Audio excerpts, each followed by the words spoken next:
During the summer of 2006, the smouldering remains of a 23-year-old woman were discovered by a member of the public in woodlands found close to a small village in Buckinghamshire, England. The case would go on to be described as both, quote, the most horrible crime I have ever seen and the most difficult case I have ever worked on by a senior investigating officer. Unable to identify the victim, CCTV footage discovered during the subsequent murder investigation would eventually lead police to a city in southern Poland and a mother desperately seeking her missing daughter. Welcome to the Crime Portal. This is the case of Beata Bryl. Saturday, July 29, 2006 was a hot summer's day in Wooburn Green, a quiet, leafy village located in Buckinghamshire, southeast England, with a population in the low thousands. At around 12:50 p.m, a man named John Leonard Deacon was driving his car down a narrow country road called Headsaw Lane when nature called.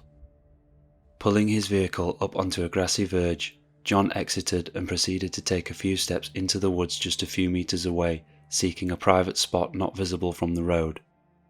His attention was immediately drawn to visible smoke in the air.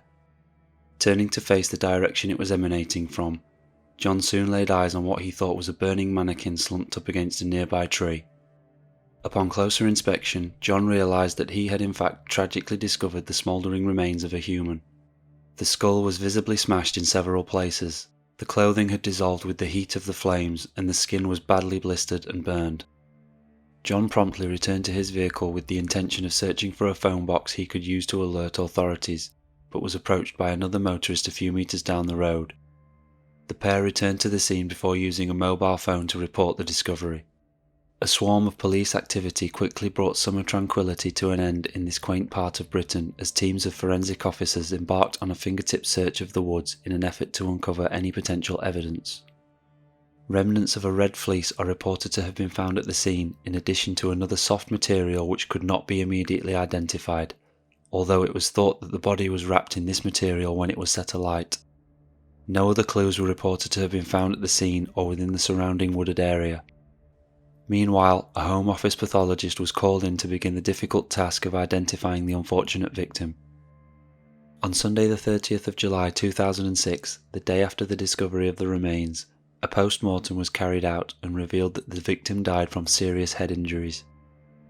It was also confirmed that the fire had been started with the aid of an accelerant, with police theorising this was done in an attempt to hinder the identification process. As a positive identification could not be made during the post-mortem, various details were quickly revealed to the public at a press conference held by Thames Valley Police in an effort to generate new leads. The victim was female, white or mixed race, late teens to early 30s, with light brown eyes. They stood at around 5 feet 4.5 inches tall, with shoulder-length brown or henna-coloured hair. Most notably, the victim had two very distinctive characteristics. The first was a yellow ring worn on the middle finger, which was in the shape of a coiled snake. The second was a tattoo of a rearing Pegasus, which is a horse with wings, on the upper right outside arm. Senior Investigating Officer Detective Superintendent Andy Taylor was quoted at this press conference as saying, "We currently do not know who the murder victim is, and our priority is determining her identity, which is key to finding the murderer. All we have at the moment is the picture of her tattoo as well as her ring. A forensic artist is currently working on a picture of the victim's face based on the remains, which we will release later this week." Police also appealed for information regarding a vehicle spotted in the area close to the time of the body's discovery, with DS Taylor stating, "There have been a number of mentions of a dark van being in the vicinity, but we have no positive leads on that yet. We know there is some work going on in the area and they have a dark coloured van too, but we think this could be a different van."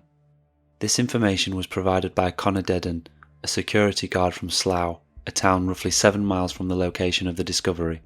Connor is quoted as saying in the Bucks Free Press newspaper, "I saw it go past 4 times then park up. My friend went down to the van on his quad bike, but there was no one in it and the doors were wide open. 2 minutes later when I joined him, the van had gone." In an attempt to identify and locate this van, and with the knowledge that petrol had been used to set the victim's body alight, detectives began collecting CCTV footage from nearby fuel stations.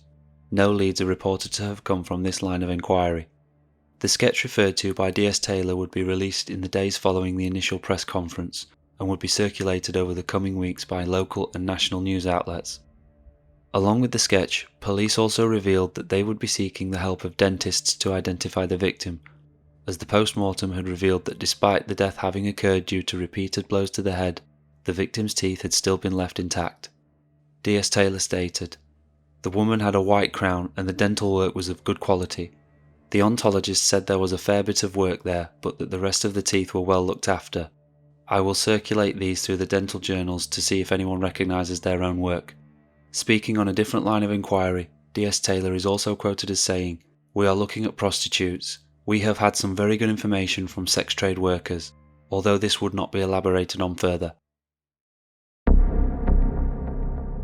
The first major breakthrough in the case came in mid-August of 2006 when it was discovered that a woman matching the description of the victim had been captured on CCTV at Leytonstone Tube Station in East London on Friday the 28th of July 2006 at 11:30 p.m, just over 12 hours before the remains were discovered over 40 miles away. Stills were released to the public in which the believed victim can be seen wearing grey knee-length trousers, white trainers and a red Adidas jacket. This jacket is said to have been limited edition and was reported to have the lettering "On Fire" across the front, which detectives believed to match the red fibres found at the scene. Despite extensive searches, I have been unable to find a higher quality image of this jacket. The believed victim is also seen to be carrying two bags. The first is a JanSport brand Trinity style backpack that was either beige, light blue or light pink. The second bag is a white plastic carrier bag from the now defunct British fashion retailer MK1. Just a few days later, police would announce that following further inquiries, they believed the woman was 23-year-old Polish-born Beata Bryl. Beata, who was known to have previously lived in London, had not been seen or heard from since July 28, 2006, the day before the discovery of the remains in Wooburn Green. Despite acknowledging that DNA testing would be needed to conclusively prove the remains belonged to Beata, police were confident enough to release this information to the public, with Detective Inspector Colin Seaton of Thames Valley Police quoted in the Bucks Free Press newspaper as saying, "We still don't know where Beata had been living for the last 6 weeks of her life. We believe it to be in the London area, but would like to hear from anyone who can help with this vital piece of information. The stills of the woman we believe to be Beata that night show her carrying a light-coloured rucksack-style bag which we have yet to find. Someone has called a friend of Beata's to say they had a bag they thought belonged to her, but it has not yet been handed over to the police. We are anxious to speak to this person, purely as a witness, as they may have vital information which could assist our investigation. We currently have no further details on the whereabouts of the bag, which is clearly visible on the stills, and believe it could contain personal items belonging to Beata." It was also announced that police were already in contact with Beata's mother, Maria, who was living in Gliwice, a city in southern Poland that is home to over 170,000 residents as of 2020. The following month, DNA tests would confirm that the remains found at Wooburn Green did in fact belong to 23-year-old Beata. Born in Gliwice, Poland on February 27, 1983, Beata Bryl, known to her loved ones as BB, was brought up in a Catholic household and reportedly took her first communion at the local church aged 8.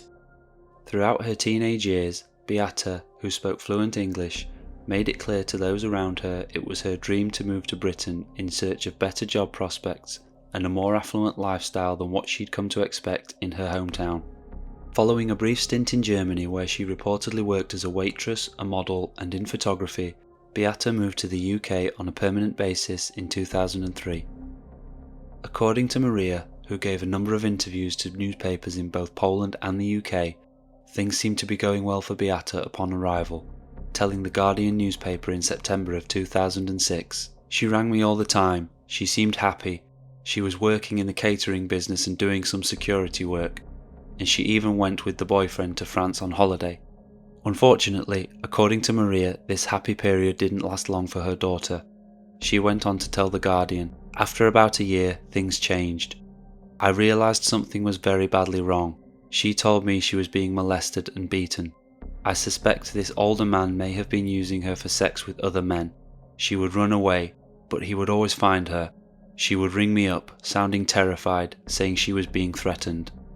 The man referred to by Maria in this article is not named by any British media outlets. However, a small number of Polish media outlets have referred to him using either the name Dariusz or Darek. It is believed that this man was the first of over 20 to be arrested by police, as a 38-year-old man was reported to have been arrested by various UK newspapers in August of 2006 before being let out on bail 24 hours later. No further information about any of the other individuals arrested would ever be given, with the exception of identifying two of these men as 26 and 27 years old at the time of reporting in 2006. Maria continued to make it very clear in this and many other similar interviews that she firmly believed Beata had fallen victim to a human trafficking gang. She was able to elaborate further and give details about her daughter's declining mental state in the last 12 months of her life, which included a week in a hospital following a breakdown in August of 2005. In October of the same year, Beata arrived at the front door of Maria's flat in Poland, described as looking painfully thin, exhausted and scared.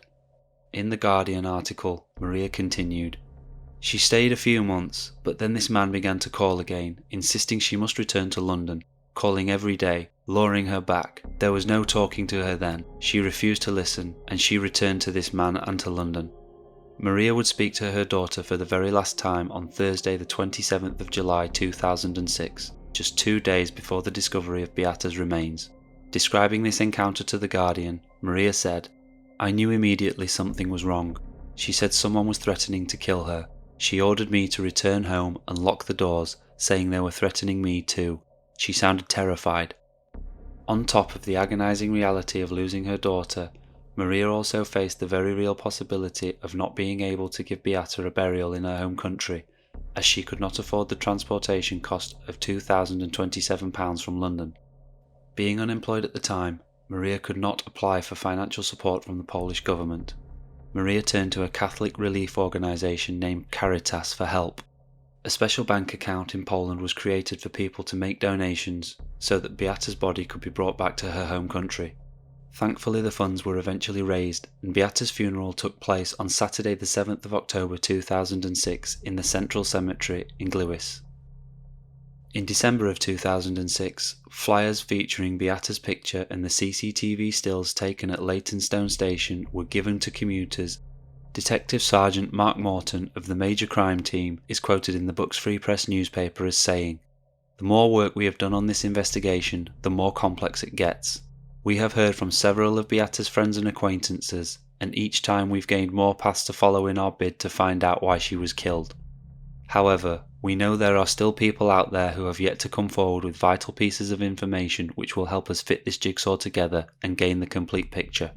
We need everyone to cast their minds back and to try and remember what they were doing on the night of Friday, July 28th and the morning of Saturday, July 30th, and whether they were in the area.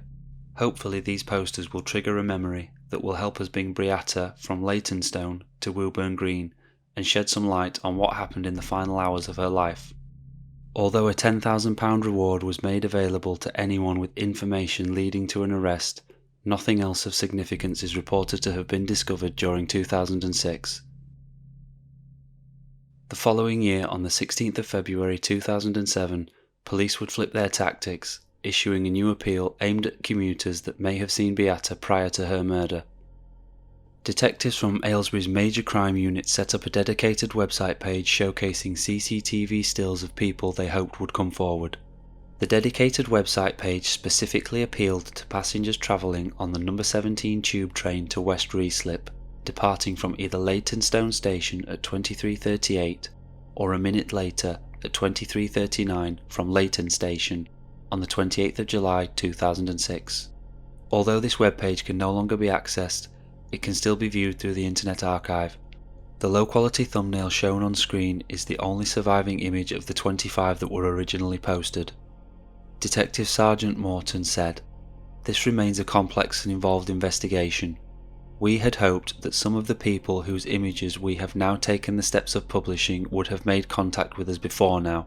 However, we do appreciate that at the time they were making their journey they did not know that this woman would, in a matter of hours, be found dead in our force area.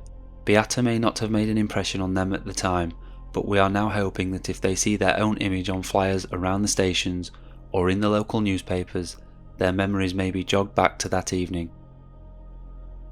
An appearance on the UK TV show Crimewatch would give the case renewed national attention. The 3-minute segment aired on the 5th of March 2007 and began with Beata's mother, Maria, who was visiting the UK for the first time, attending the site which her daughter's body was discovered. The significant fire damage caused to the tree against which Beata's body was found is clearly visible in this clip. The appeal also showed a picture of the material in which Beata's body was wrapped at the time of its discovery. It is believed to have been a bedsheet and can be seen to have a distinctive pattern containing small love hearts. It is also during this segment that 2 new pieces of CCTV were shown. The first shows Beata in a Nationwide Building Society branch located on Lea Bridge Road, around 10 minutes walk from Leytonstone Station on the day before the discovery of her body. She is reported to have withdrawn £15 from her bank account. There is a clearly visible timestamp at the top of the screen showing the time as 2:20 p.m. The second piece of CCTV footage was taken at around 4:30 p.m. at Leyton Station. Beata can be seen walking along the platform before catching a tube train. DI Madeline Stewart confirmed during the segment it was not known where Beata went that afternoon following the sighting at Leyton Station, until the next sighting at Leytonstone Station shortly after 11:30 p.m. that same day. DI Stewart also claimed that Beata was diagnosed as a schizophrenic, in addition to revealing that police were working on the assumption she had been killed at a different location to where her body had been found. During the Crimewatch update programme, which was a shorter broadcast that aired around an hour after the main programme, it was revealed that a viewer had phoned in saying they had, quote, heard Beata tell someone on a mobile phone that she was going to a location in West London. Police believe this location, which was never publicly disclosed, could be close to where she was murdered. On the 8th of March 2007, just a few days after the Crimewatch appeal aired, the Bucks Free Press newspaper reported that police were following up on new leads and that the bed linen in which Beata's body was wrapped had been identified, although no further information was given. DI Colin Seaton is quoted as saying in this article, "We have had a number of calls where people may be able to identify potential witnesses for us, which completes one of the objectives, to locate witnesses. It is too early to say whether information received will prove key, but we are hopeful that the programme's national viewers will spread the word that we are still working on this case." An inquest into Beata's murder would take place a few months later on Wednesday the 27th of June 2007 at Amersham's Coroner's Court. Coroner for Buckinghamshire Richard Hullett recorded a verdict of unlawful killing. A police press conference followed, during which Dr. Kenneth Shorrock, Home Office pathologist, revealed that it was likely Beata had been killed before being set alight, as her lungs had not inhaled smoke.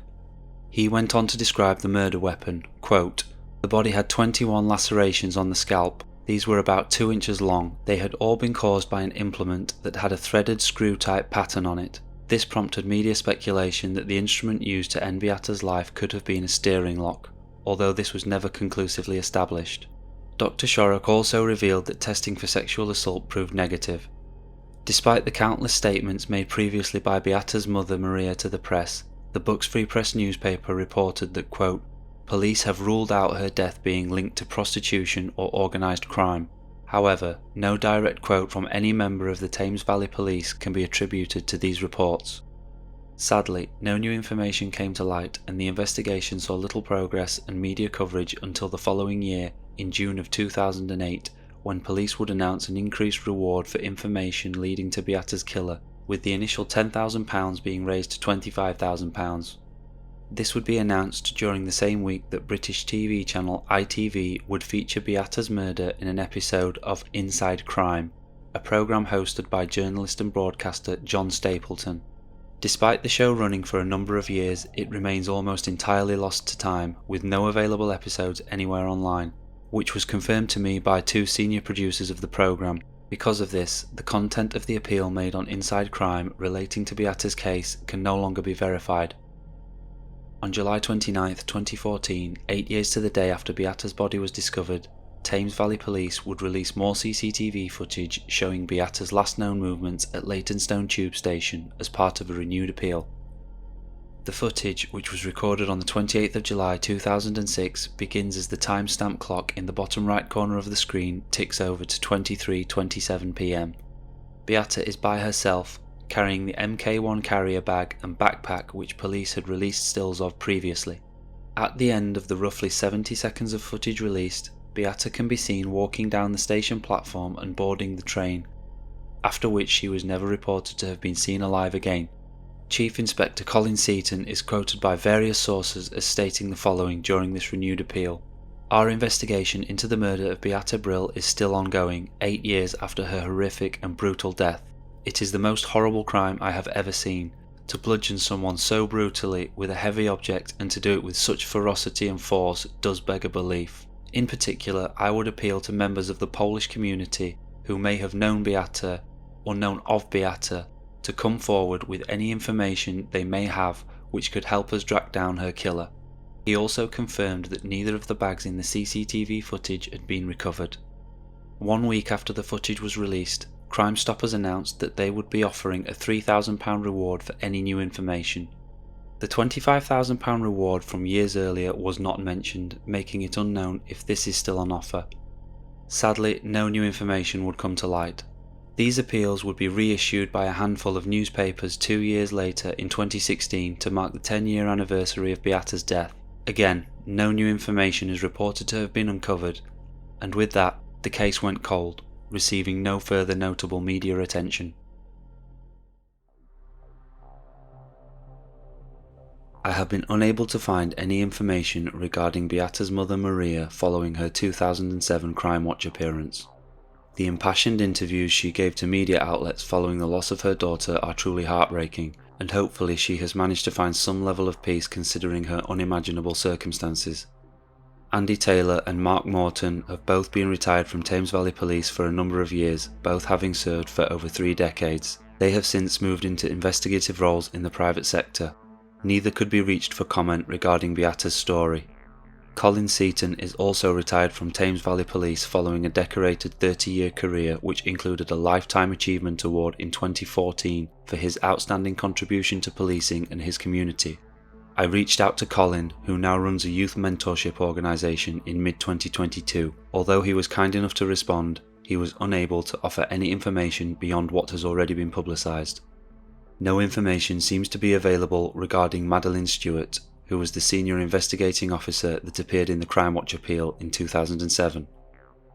It is thought that Home Office pathologist Dr. Kenneth Shorrock is now retired, as the most recent news articles discussing his work in any capacity are from 2012.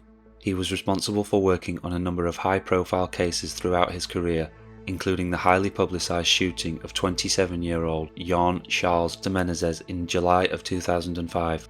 The Brazilian native was shot dead at Stockwell Tube Station in South London after an officer mistook him for a suicide bomber during a counter-terrorism operation. Dr. Shorrock is reported to have inserted inaccurate details about the shooting into his report, stating that Mr. Menezes had vaulted over the ticket barrier while being chased by police, when in fact he had walked. Dr. Shorrock was reprimanded in 2007 after changing his report into the death of a pensioner during an operation which took place 7 years earlier. This led to the victim's surgeon being wrongly charged with manslaughter. Dr. Shorrock was allowed to carry on practicing medicine without any conditions or supervision. Beata moved to the UK with hopes of building a brighter future for herself, before her life was tragically and violently cut short by a person or persons that still remain unknown. Police have never stated a motive for the crime. Despite the passage of time, it remains entirely possible for this case to be solved if somebody able to provide new details comes forward. If you have any information relating to Beata's murder, please contact Thames Valley Police or Crime Stoppers, and hopefully those responsible for her untimely death can be brought to justice. Crime Portal is a channel that aims to highlight lesser-known murder and missing persons cases. For further information on this case or to submit a suggestion for future videos, please visit the Crime Portal website. Thank you for watching.